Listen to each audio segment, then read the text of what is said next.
네, 어벤져 전략회의 3월 21일 금요일 순서 진행하도록 하겠습니다. 오늘 방송 시작하기 전에 많은 분들께서 댓글로 저희가 왜 이렇게 구독자가 정체냐, 안 늘어나냐 이걸 많이 걱정을 해주고 계십니다. 참 여러분들 걱정 참 안 끼쳐 드려야 되는데 뭐 어쩔 수가 없는 것 같습니다. 지금 국면에서는 결국 저희들이 이걸 강제로 또 할 수도 없는 거고 또 이제 워낙 이 보수 진영에 있는 많은 분들께서 이제 좀 저희 생각과 조금 다르게 하시다 보니까 아무래도 좀 이런 현상이 일어나지 않나 싶습니다. 저희들 담담하게 가겠습니다. 저희들 말이 틀린 게 아니고 항상 저희들은 이 길이 옳다라고 생각하고 있기 때문에 언젠가 다시 또 상황이 바뀌면 저희를 많이 또 지지해주고 응원해 주실 거라고 저희는 계속 믿음을 가지고 꿋꿋하게 견뎌내 가겠습니다. 어렵지만 그래도 여러분이 있기 때문에 저희가 함께 힘을 내서 갈 수 있는 것 같습니다. 참 어려운 길이라도 같은 동료가 있으면 그렇게 어렵지 않을 것 같아요. 여러분께서 한 줄 한 줄 써주시는 그 댓글 하나하나 힘이 저희의 이 세포를 자극을 해서 힘을 더욱더 아주 나게 하는 것 같습니다.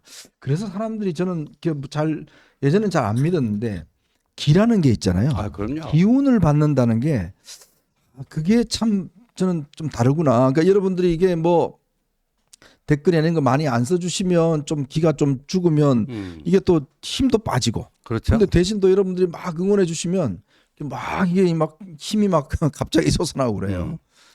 정치는 어찌 보면 한마디로 얘기하면 기싸움이에요. 네. 네, 기가 왕성한 사람이 이깁니다. 네. 정치는 생물이라고 그랬습니다. 지금이 잘 나간다고 해서 끝까지 잘 나가라는 법은 없습니다. 그 진심을 국민들이 또 아시게 될 때 또 그땐 또 저희들이 확 이렇게 또 도약하는 그런 계기가 되지 않을까라는 생각이 듭니다. 아쉬운 것은 좀 저희들의 어떤 이런 목소리를 많은 분들께서 좀 듣고 좀 이렇게 움직이셔야 되는데 지금은 워낙 이제 이 어떤 강한 주장들이 각광을 받다 보니까 이제 그런 국면인 것 같습니다. 언젠가 진실은 또 많은 분들께서 귀를 기울여 주시겠다라는 생각을 하고 여러분의 많은 응원을 저희는 또 믿겠습니다. 자, 이 알코올이나요, 마약이나 이게 한번 중독이 되면 이게 끊는 게 정말 힘들다고 합니다. 그렇죠. 거의 네. 이거는 목숨을 걸지 않으면 끊기가 어렵다고 그래요. 근데 또 하나의 아주 이런 신종 마약이 생겼습니다. 그게 바로 탄핵 마약입니다. 이 탄핵 마약에 한번 걸리면 이거 끊기가 힘든 모양이에요. 그렇게 주변에서 그것 좀 그만해라, 끊어라 라고 하는데도 불구하고 끝까지 끊지 않는 게 지금 바로 민주당인 것 같습니다. 자, 오늘 민주당이 기어이 최상목 대행에 대한 탄핵안을 오늘 오후에 발의하겠다라고 했습니다. 30번째입니다. 좀 있으면 이제 베스킨라빈스 31을 채울 것 같습니다. 그러니까 참 박찬대를 비롯해서 물론 이재명이 뒤에 있겠죠. 주도하는 이 야당의 지금 이 강경이 많은 분들이 도대체 뭔 실익이냐 지금. 너네들 그거 하면 오히려 지금 역풍 분다. 아니 당 대표는 지금 저 이재용 만나서 경제 살려야 된다. 삼성이 잘해야 나라가 산다. 실컷 이야기 하나 놓고 경제 책임지고 있는 최상목 대행은 탄핵한다? 그럼 국민들이 그걸 누가 믿겠냐고요. 다 거짓말이라고 할 거 아니겠습니까? 그럼에도 불구하고 결국은 이런 짓을 벌이고 있는 것 같습니다. 이게 되지도 않고요.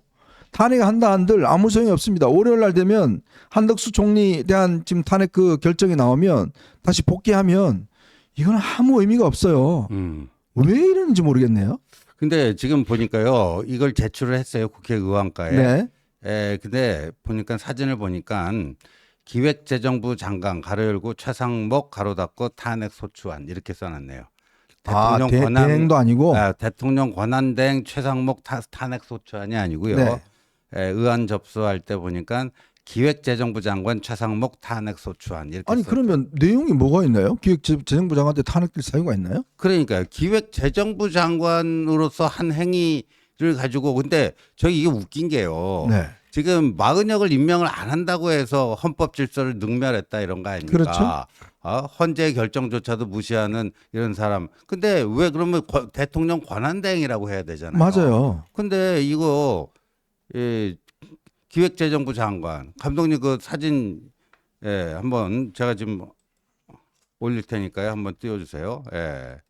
그러니까 아주 이제 재밌네요. 그러니까 기획재정부 장관을 탄핵한 거니까 대통령 권한대행 최상목이 아니라 네. 기획재정부 장관 겸 부총리 예. 이 최상목을 탄핵한 건데 그러면 탄핵 내용도 탄핵 그렇죠. 기획재정부 장관으로서 뭔가 잘못을 해야 되고 저걸 해야 되는데 지금 사실상 탄핵을 한 거 보면 결국 마은혁 임명하는 것 때문에 한 거 아니겠습니까? 그렇죠. 그 그거는 기획재정부 대행으로 한 거잖아요. 그 기획재정부 장관 업무하고 뭔 상관이에요? 네. 아 저기 있네요. 보시면 그렇죠. 네. 기획재정부 장관 최상목 탄핵 소추안. 뭐 저기도 법조인들이 있기 때문에 뭐 법률적인 판단을 했겠습니다만은 근데 저는요 정말 이 뭐 좀 더 저희가 자세하게 이야기하겠지만 저희 중독자들이 있네요. 네 분의 중독자분들. 김용민이가 특히 그 중에서 아주 중증 중독자라 그럽니다. 저 김용민이가요. 네. 그 윤석열 대통령 탄핵 소추안 그 작성 네. 할 때 총괄 책임을 맡았는데 저 김용민이가 내란죄를 반드시 넣어야 된다고 그래갖고 내란죄라는 표현이 그게 44페이지예요. 윤석열 대통령 탄핵 소추안이요. 네. 44페이지 15번이나 나온대요. 근데 이게 죄자 하나 넣은 게 네. 큰 거라는 거죠. 근데 죄자, 내란죄, 요거 15번 나오기 때문에 그러니까 이제 형법상의 내란죄를 헌재가 판단 안 할 수가 없도록 한 게 저 김용민이에요. 그냥 내란이라고만 내란 행위 뭐 이렇게만 얘기했어도 요런 내란 행위가 뭐 헌법 질서를 파괴했다 이렇게 하면 되는데 내란죄를 꼭 넣어야 된다고 갖고 그래가지고 만약에 탄핵이 각하가 있잖아요. 각하되면 온전히 저 김용민 저 XX 때문이다. 네. 민주당 내에서 지금 그러고 있답니다. 네. 도둑이 재발 저린다고. 음. 그러니까 지금 보니까 자기가 문제가 있으니까 더 열심히 저 하는 것 같아요. 그래서 근데 아까 저 기획재정부 장관이라는 명칭으로 이제 한 거를 보면 오늘 탄핵 소추만 한 게 아니라 그 공수처에 고발까지 했죠. 2015년도 거죠? 20년 전, 네. 10년 전 네. 그 사안으로 그 당시 이제 박근혜 청와대 그 경제금융 비서관 시절에 미르재단 뭐과 관련된 뭐 그 혐의로 했는데 끝난 사건이잖아요. 근데 이제 그걸 보면서 무슨 분풀이를 하려고 저러나. 뭐 이게 뭐 어떤 특정한 정치적인 의도가 있는 건지는 오히려 파악하기 어려울 정도로 그러니까 이거 개딸들이 이 최상목 그 대행에 대한 이 분노가 치밀어 오르니까 그거에 대한 이 집토끼 결집용으로 탄핵 소추도 하고 뭐 이 그 형사 고소도 하고 지금 그러고 있는 거 아닌가라는 느낌이 들어요. 공수처가 아직 있는지 모르겠습니다. 뭐 공수처가 오늘 대검 저기 압수수색했어요. 뭐 또 이정석 검사가 뭐 네. 그 저 수사기밀 빼내갖고 누설한 게 있다고 그래갖고 참 공수처 뭐 한다니까 웃음밖에 안 나옵니다. 참 지금 현재 있는 사건도 수사 못하는 놈들이 무슨 2015년도 거를 수사한다고요? 택도 없는 소리 하고 있습니다. 참 기가 막힙니다. 자, 이 이야기는 조금 이따 더 자세하게 좀 해보도록 하겠습니다. 자, 그리고 지금 안덕근 산업통상부 장관이 미국을 방문 중인데요. 미국이 우리가 민간 국가 그거 지정해서 문제가 됐지 않습니까? 미국 에너지 장관과 협의를 통해서 민간 국가 문제를 한국서 제외하기로 그렇게 가닥을 잡았다고 그럽니다. 빠른 시간 안에 이 문제를 해결하겠다라고 합의를 했다고 그래요. 자, 그러면 이걸 보면 민주당하고 한겨레 신문은 뭐라고 이야기할지 모르겠습니다. 한겨레 신문은 계속 뭐 딴 게 있다, 뭐 있다 이렇게 이야기를 하는데 한겨레 신문 뭐가 있나요? 그리고 민주당 뭐 우리 핵무기 개발한 것 때문에 한다면서요? 근데 이게 쉽게 이게 제외시켜 줍니까? 그러니까요. 네? 결국 아니다는 거잖아요. 그렇게 거짓말을 하고 있는지 모르겠습니다.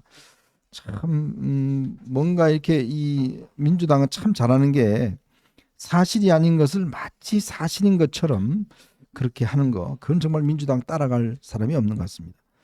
자, 오늘 이재명 대표 또 서초동으로 출근했는데 오늘은 김만배 관련된 대장동 재판의 증인 출석 뭐 안 했습니다. 출근 안 했어요.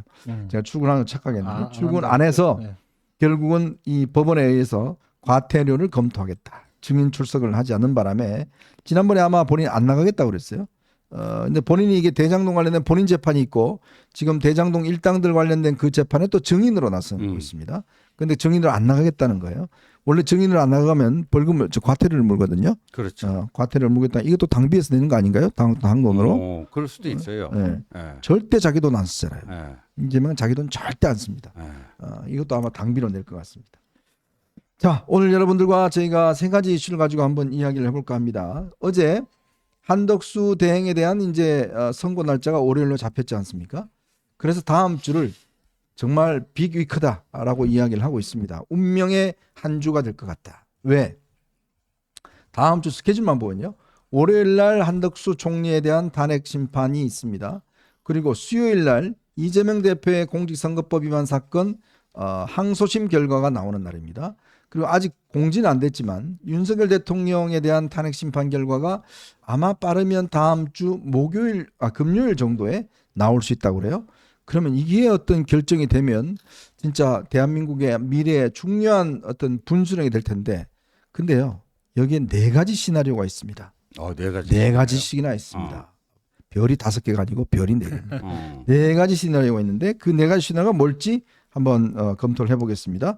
자, 그리고 아까 제가 말씀드렸던 민주당의 또 탄핵병 중독증 걸렸는데 민주당 인사들이 이런 말을 하고 있어요. 박찬대가 이재명을 죽이고 있다. 박찬대가 이재명을 죽이고 있다. 도대체 이게 무슨 이야기일까요? 박찬대는 그동안 이재명의 코딱지를 파자주는 그런 역할을 했었는데 되레 이재명을 죽이고 있다라는 이야기가 민주당 의원들 사이에서 나오고 있습니다. 왜 그런지 이 문제 한번 다뤄보고요. 그리고 지금 전한길 씨가 인터넷 언론사를 등록을 했다고 합니다. 등록을 했는데 앞으로 이제 소위 이제 아스팔트 세력이라고 그러나요? 네. 과연 이분들이 앞으로 어떠한 이제 행보를 할지 거의 좀 가닥이 잡힌 것 같습니다. 그 문제도 한번 여러분들과 함께 좀 나눠보도록 하겠습니다. 자, 여러분 보시면서요 구독과 좋아요, 알림 꼭 부탁드리도록 하겠습니다. 저희는 첫 번째 이슈로 한번 넘어가 보겠습니다.